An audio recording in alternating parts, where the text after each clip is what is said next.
ኧረ ጋይስ ቢኒ አልተቻለም፣ ጌታ ቢኒ አልተቻለም ዛሬ ማለት ነው።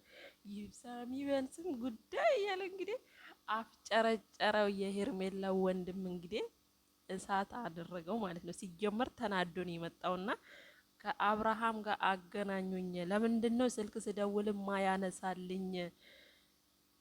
ልበቀለው ፈልጋለሁ፣ አገናኘኝ ከአብርሃም ጋር እያለ እንግዲህ ካሌብን እንግዲህ ጉሮሮውን ይዞ እየተናገረው ነበረ። ካሌብም ደግሞ በጣም ተናዶ እያወራ ነበርና በመሀል የሩቲ ወንድም ቢኒ እንግዲህ መጥቶ ዘና ፈታ አደረጋቸው በዘፈን ማለት ነው። ሙዚቃ ነው የጋበዛቸው። እውነት ለመናገር ማለት ነው ይገባዋል፣ ይገባው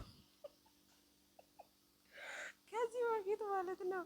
ከዚህ በፊት ማነክ የሄርሜላ ወንድም ከዚህ በፊት እህትህን ለምንድን ነው በዚህ ልክ ዝም የምትላት? ለምንድን ነው ማትመክራት? ለምንድን ነው ማትገጽጻት ስትባል እህት የወደደችውን ህይወት መኖር ትችላለች፣ መብቷ ነው፣ እኔ የእሷን ህይወት መምራት አልችልም ብለህ ስትደግፋት አልነበር እንዴ?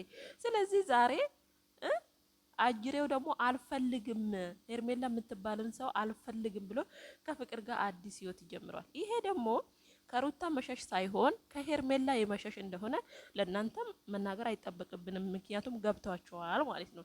ስለዚህ ቢንዬ ደግሞ እኔ በዚህ አጋጣሚ የፍቅርዬ አድናቂ ነኝ። ፍቅርዬ ይመችሽ፣ ዘና ፈታ በይ፣ በጣም ጥሩ ጊዜ አሳልፊ ከአብርሃም ጋር፣ ይመቸው አብርሃም ያራዳ ልጅ እያለ እንግዲህ በዘፈን ቀወጠለት ማለት ነው።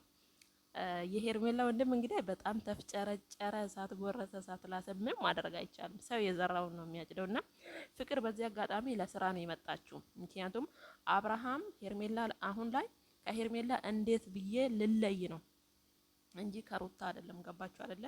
ስለዚህ ፍቅር ደግሞ ሩታ ላይ እንደዚህ አይነት ነገር አታደርግም በፍጹም ማለት ነው።